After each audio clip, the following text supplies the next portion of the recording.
this is kanang word nga ako ni siyang nabasa dili siya nga sa verse mag title lang siya ba ningon dito nga we are always triumph in Christ. Triumph it means we are victorious in Christ, no?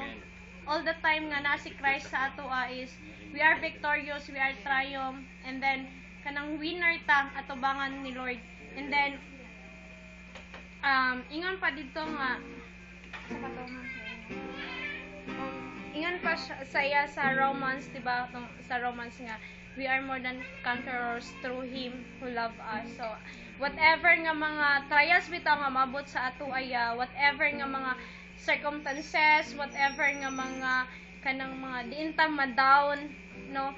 Remember nato nga we are victorious in Christ, no? Kanang dili nato i-let natong kaugalingon pud nga ma-down tungod sa mga problema nga moabot sa atong kinabuhi, kundi look something better sa imuhang kinabuhi kay the Lord will bless you more man kay ikaw man ang iyang anak. So dili kaniya pasagdan, no? Dili kaniya kanang sa ni siya kanang he will never leave you nor forsake you. So the Lord is good nga. I know nga sa sunod pa nga mga unsa ni siya man akong ginaingon nga dili ta mo look diri lang sa atong palibot kundi mo look forward ta kung unsa pa ang moabot sa ato kay there is something new mango, there is something nga ipaabot sa Ginoo nga mga wala pa nato na experience sa atong kinabuhi ba iyang ipaabot sa ato. So kanang kabalo ko nga ang si Lord na pay the best nga plano sa imong kinabuhi nga wala pa nimo na kanang na siya daghan pa yung mga surprise kani simple ra gani nga surprise nga mong ihatag sa imo pero si Lord na siya dako nga surprise sa imo ha no nga kanang din magaan ang imong pagbati diin nga kana bitang ma-appreciate jud mo ang pagkamaay ni Lord sa imong kinabuhi. So padayon sa pagpangalaga sa Ginoo, no, we are so blessed kay naa ka nga kauban namo. We are so blessed tungod kay nailhan ka namo no hatod sundo sa amuha tanan-tanan sa ministry na ka sa Ate Marlene nga naga-support ka sa iya no. We really need your support to us no para sa ministry even para kay Lord. So happy birthday and more birthday and I hope Dibita, I hope nga ma-appreciate mo among gagmay nga mga handa. So lang to siya. Happy birthday. And verse 10. Sa ingon, do not fear for I am with you, Ruben. Do not be dismayed for I am your God.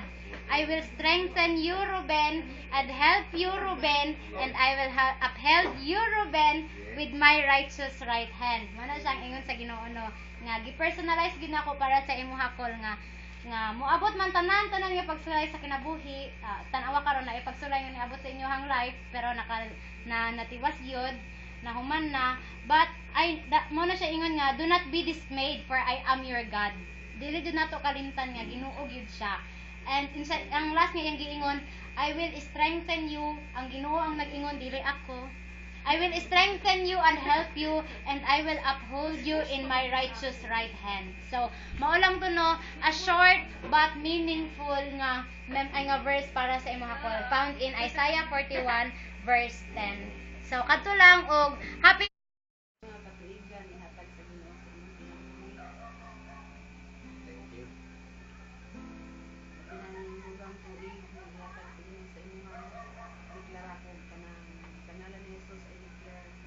millions of blessings. Amen. Amen. Tanan-tanan. Sa panalangin sa Ginoo. Dawat kami. Happy birthday. I love you. I love you too. Ay, mga yang people. Pero wala akong expect nga kamo nag-prepare dahil sa inyong ihatag ko ang gitawhan nga tuig.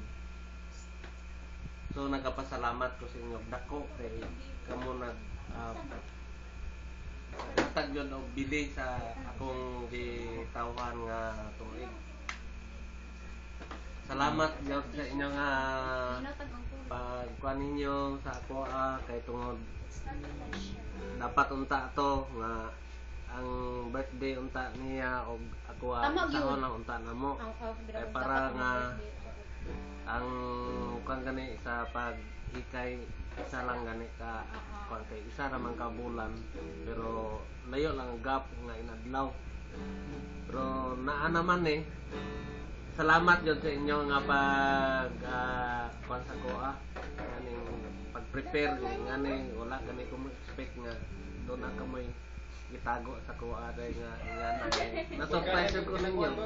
Salamat jud sa mga pag kugi ninyo nga sa kanunay mo support jud kamo dahil sa mga ingani nga mga butang. Salamat ug salamat sa tanan nga inyong gikwat ako hatag karon nga gabi una. O salamat nga sa tanan nga gikuan ninyo nga pag support karon gabi una. Mao lang to daghang salamat sa inyo. taga na to palakpak.